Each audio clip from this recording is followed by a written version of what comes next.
Deirdre, thank you for joining us as part of Positive Aging Week 2020. I really appreciate you giving your time. For our viewers today who are watching in, would you just introduce yourself and give a little bit of background to what you do? Hi everyone, my name is Deirdre and I work as a dietitian with the HSE. I'm based with the Health Promotion Office there, and my job really is about helping people to eat well and eat well to stay well, and supporting them around that, because how we eat changes at different stages in our lives. It depends what's going on for us, it depends how we're feeling, it depends how our health is, how busy our life is, and often people just need a bit of support or hints around that. Okay, so it's really important to take care of ourselves as we get older, I believe. Oh, absolutely. You know, food is an essential part of self-care. There's so much in life we can't control, and we've all learned that, particularly in the last 6 months, absolutely. But eating well is something that you can really do to mind yourself, you know. And it is, to me, it's one of the things that we can really control. Eating well, getting our sleep, being a bit active, mind yourselves and try not to get too worried about things. And, you know, and then if you have got any health concerns, make sure to talk to, you know, your doctor or a health professional about them. But the food is something that we can really do to mind ourselves. So in a world where there's lots that we can't control, we can really control how we take care of ourselves. And food, you know, it's the same as putting petrol in your car. Food is essential for energy. We need food to get us up out of bed and going. You know, our brain alone needs 50 grams of sugar a day to function. Every hour we're using energy, we're using calories. So we need to get that fuel in there, and food is how we do that. And we can nourish ourselves through it. It's such an important part of our self-care. Deirdre, that's very interesting what you said about the sugar there. So we can take sugar. Oh yes, sugar is a very important part of our diet. It, you know, it can add to our diet, give us energy, but in a small quantity. You know, we actually get our main fuel from what's called carbohydrate, and carbohydrate is broken down into what's called glucose in the body, and glucose is is actually the fuel that gives us our energy to do this, to move the hands, to run around. But as part of that, like the main carbohydrates that we'd advise to get your nutrition from, the most nutritious sources of carbohydrates are actually, you know, the high fibre starchy foods. So that's your whole grain cereals, you know, your porridge, your brown rice, your pasta, potatoes, preferably with skin on them, good brown bread. They're really, really good. But, you know, we can have a little bit of what's called refined sugar. So that's actually the white sugar, you know, like the white bowl of sugar we see on the table. And we can have a little bit of that in our diet, or the odd biscuit and that. They really, like without being too restrictive, they say try restrict it to 50 grams a day added sugar. So that really just means, you know, a biscuit here or there, or a small bit of dessert is okay. You know, so a healthy diet is not a sugar-free diet, and that's the thing really. It's about balance. There's no such thing as a good or a bad food. It's about, you know, the balance of foods in your diet, and that's one of the challenges as well around healthy eating, because everyone has different needs, you know, and as we move through life, our needs change as well. So it's just a matter of balancing that out as well. Okay, that's brilliant. Thank you for telling me that one. So what kind of foods do we need to eat most days to get all the nutrients that we need then? And again, I suppose I'm using this word back to basics. It's back to basics, really. It's not complicated. It's not about going buying special foods or doing a healthy shop. It's really just basic foods. So if you start and think of the basic fuel for the body as the starchy carbohydrates, as I said. So that's your bread, cereals, potato, rice and pasta. Some people don't like bread, you know, or maybe find as they get older that some breads don't agree with them. So, you know, maybe have a look at different cracker breads or pita breads or that. Some people are not into potatoes, have rice or pasta instead, or vice versa. So that gives you your basic fuel, your carbohydrate for your energy. And by choosing the high fibre versions, obviously you're getting your fibre, and that gives you roughage. And that's really important for our digestion, particularly as we get older as well. And foods that are high in fibre will fill us up and leave us feeling more full for longer. And that can help that actually can help us to get satiety from a meal, and it will help us to actually prevent us snacking too much between meals. So that's good, particularly if you're trying to manage your weight. The next thing really, so that's your energy from your food. Then it's really important for your fruit and vegetables. And that's just like they add colour to your diet, your life. Vitamins, minerals, fibre, they're just so important. Like fruit and vegetables are full of what's called antioxidant vitamins. And that means that they can decrease your risk of cancer, heart disease and stroke. That's a simple apple. That's a banana. That's remembering to cut up a tomato and put it in your sandwich. You know, that's having an extra spoon of veg with your dinner. That's having a bowl of soup with your lunchtime sandwich. So the fruit and vegetables are so important. They're really high in fibre, they're low in energy, so they're really good for us. So they're definitely every day, and that's something that, you know, even on a simple level, all of us could do. Have one extra piece of fruit a day, or maybe have an extra little bit of vegetables with your dinner, or a bowl of soup with lunch. Then the next thing, just thinking about your needs then, is we really need to mind our bones. Our bone health is so important, and we need our calcium for that, and our vitamin D. Calcium is found in milk and in dairy foods. And I would say it's the one time that you'll ever hear me say take a supplement. If you're somebody who can't tolerate milk, doesn't like milk, never did, it would be really important to look to find a milk replacement or another drink that can actually supply you with the calcium that you need. So if you're someone who can't tolerate cow's milk, it will be important to have a look at the other alternative milks on the market. You know, the almond milk, soya milk, oat milk, rice milk out there. Because it's really important, because when we cut out any food group, that's when we can actually have a risk of deficiency. So the calcium is so important for bone health. We need at least 3 servings of calcium a day in our diet. You know, and a serving is a glass of milk, a pot of yogurt, or an ounce of cheese. You know, so like if you're having a bowl of porridge in the morning or a couple of Weetabix, you're probably having a glass of milk with that. If you're adding milk to your tea and coffee during the day, most of us have about 4 or 5 cups of tea or coffee, you'll probably have another glass with that. But you need to get that 3rd serving in. And that 3rd serving could be a slice of cheese in the sandwich at lunchtime, or a bit of cheese on an omelette. It could be a pot of yogurt. It could be a little bit of custard and stewed apple that evening. It could be a rice pudding, a tub of ambrosia rice or custard. So it's about getting extra stuff in. Or it might even be a latte, you know, a coffee made on milk. The vitamin D is really important as well. That's called the sunshine vitamin. And we're not at the right latitude here in Ireland to actually get enough vitamin D. Particularly during the months of kind of October to March. So it would be important to get vitamin D from your diet, or else, you know, to take a supplement for it. And vitamin D is a fat-soluble vitamin. Vitamin D is a fat-soluble vitamin, and it's found particularly in the oily fish and all that. So it's really good. And then it's found in milk and other foods. So have a look at some of the fortified foods out there around the vitamin D as well. Really important. And then the next thing then that you need for a balanced diet is you need protein. And protein is so important because it actually keeps our tissues, our cells together. It helps our muscles, it helps repair. And protein is found in meat, fish, eggs, and dairy. And then it's also found in, there are vegetarian sources of protein, like your beans and peas. A simple tin of beans, tin of peas, your pulses, your chickpeas, your kidney beans, found in all those. So it is important, because sometimes I do find as we get older, some people tend to lose a taste for meat, but it's still important to have a little bit of meat or some equivalent food with your dinner every day, and then maybe it's like a small piece of protein with your lunch as well. That could be an egg, it could be a slice of cheese, a little tin of tuna. And then we need a little bit of fat as well in our diet. Yeah, that's good news. We do need a little bit of fat to give us our essential fat-soluble vitamins. So that could be, a little bit of butter on your toast, a teaspoon of mayonnaise. It's just watching the quantities. So if you think of the balance of your foods, if you're to think back to what you ate yesterday, roughly half of it, right, should be around fruit, vegetables, salads. And then you'd have some carbohydrate, you'd have your bread, cereal, potato, rice and pasta. Then you'd have your protein foods in there. Then you'd have some milk-based foods for your bones. And that's kind of the balance of it. Okay. So, with all of that then, is there one perfect diet that we can follow to keep ourselves well, or like a diet sheet available sort of with all the information? The simple answer to that is there really isn't. We all eat different at different stages of our lives.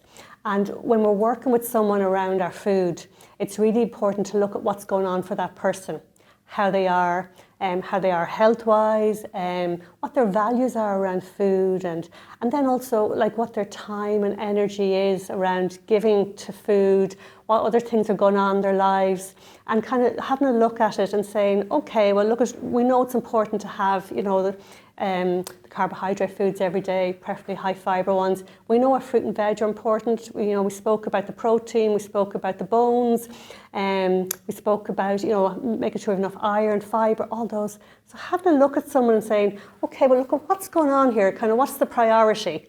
And sometimes, you know, people might actually come to you and they might say, you know, and they actually might be quite disorganised around their food because life is so busy. They might have lost interest. You know, they might be living somewhere where they're not able to cook as they were before. Just as I say, sometimes life gets in the way. So looking for that person, well, what's the most important thing for you now?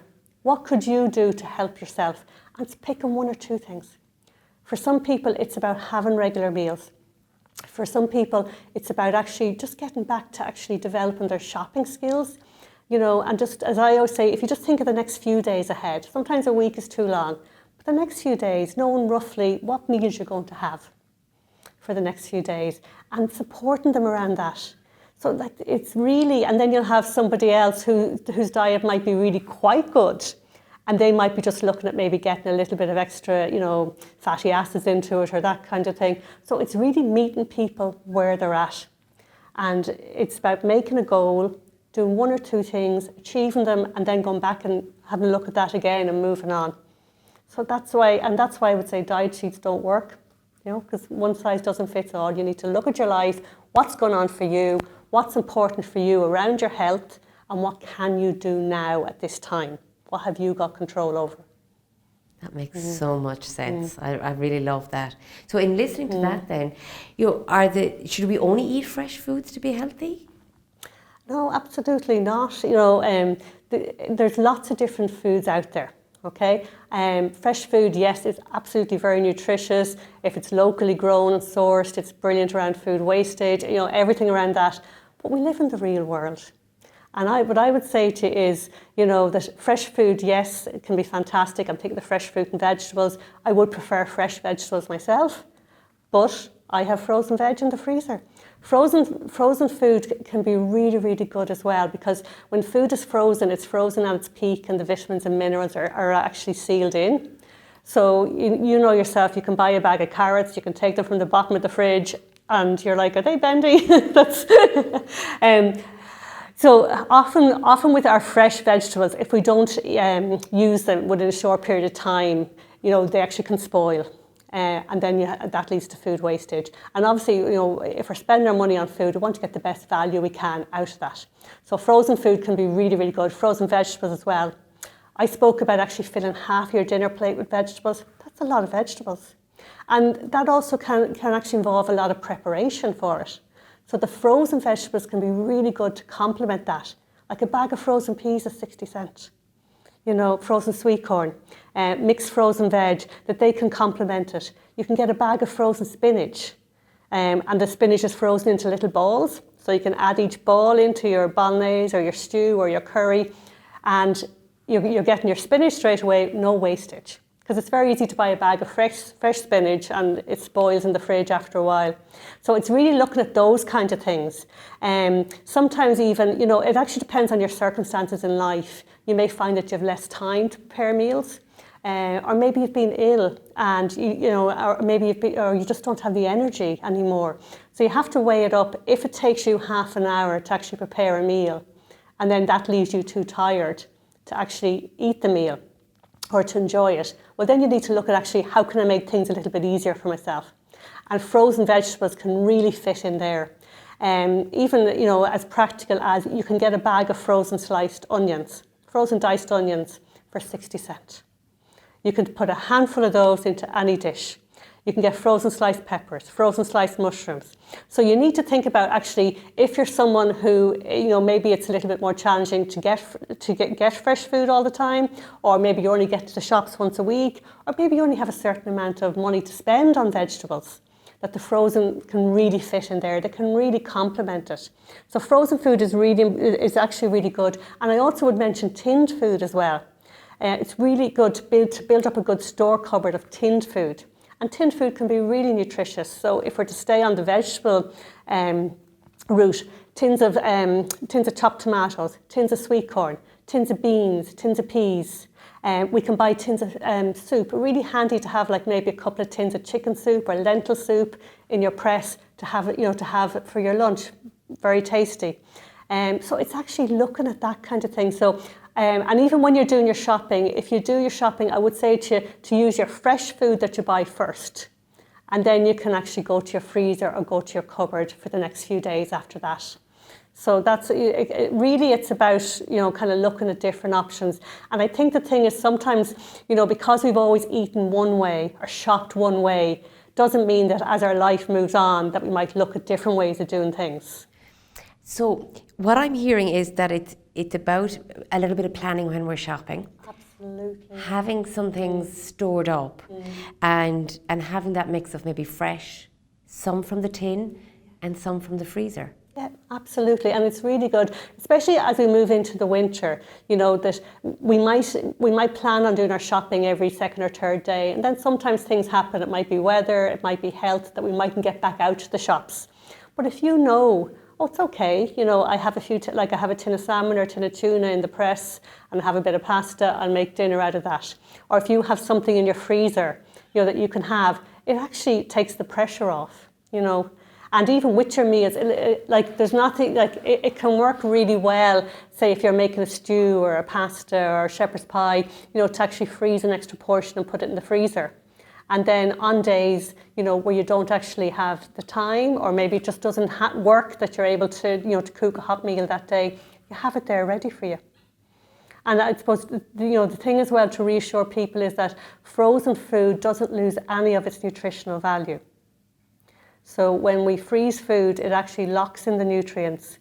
So, you're not compromising your health by choosing to have frozen vegetables or frozen meals, So if I wanted to get a little bit of helpful information on eating well and say maybe that it would fit in with my budget and cooking, is there anywhere that I can get that kind of information? Yeah, that's a really good question. There's lots of information out there. So there's information from the HSE website, but one website that I would encourage people to look at as well if you have time is the Safe Food website. And Safe Food is an all-Ireland body that actually it gives health information and healthy eating, food safety information to the general public. Fantastic source of information around shopping, cooking, food wastage. The recipes on it are really good. And just to give you ideas, because sometimes, we actually kind of forget something that we liked. Sometimes we think, oh, I used to cook that, I like that. Why don't I do that anymore? Or sometimes you might find that even with your cooking skills that you think, oh, I used to make that, God, I forget how to do that. Or how do you make French toast again? It's all on it. It's a fantastic website. It has the recipes on it in printed format so you can read them if you like to read your method and your ingredient list. And then it has them in video format as well. So if you have access to that, you can just play a video. And we have a selection of videos that we have suggested for this week around some healthy meals. Most of them are only 1 minute long. So they give you ideas and tips around that. I suppose that's so informative and really, really useful, and we'll have the clips and the links up. I suppose just one other thing that comes to mind is if I feel that I need to go to a dietitian about my diet, how would I go about getting to see one? Yeah, we are really lucky here in the Southeast. We do have a primary care dietitian service, and if you go to your GP and ask your GP to refer you to a local community dietitian, they're usually based in the health centre or the primary care centre, and the GP can refer to that and you can access the services through that. It's a free service through the HSE. And actually, before I finish up, I'm delighted to say that this recipe book, 101 Square Meals, it has been produced by the HSE, Safe Food and MABS, and this is available free of charge through the Safe Food website. And if you want to have a look at the website, it has a copy of the book in PDF format, so you can see any of the recipes and print them off, and then you can contact Safe Food to request a copy of the booklet. Absolutely excellent. It has everything from French toast to banana bread to lovely chicken curries. So thoroughly recommend this book. Get you cooking. That's absolutely fantastic. Thank you so much for all the information today, Deirdre, in your talk. Thank you. Very informative. Thank you.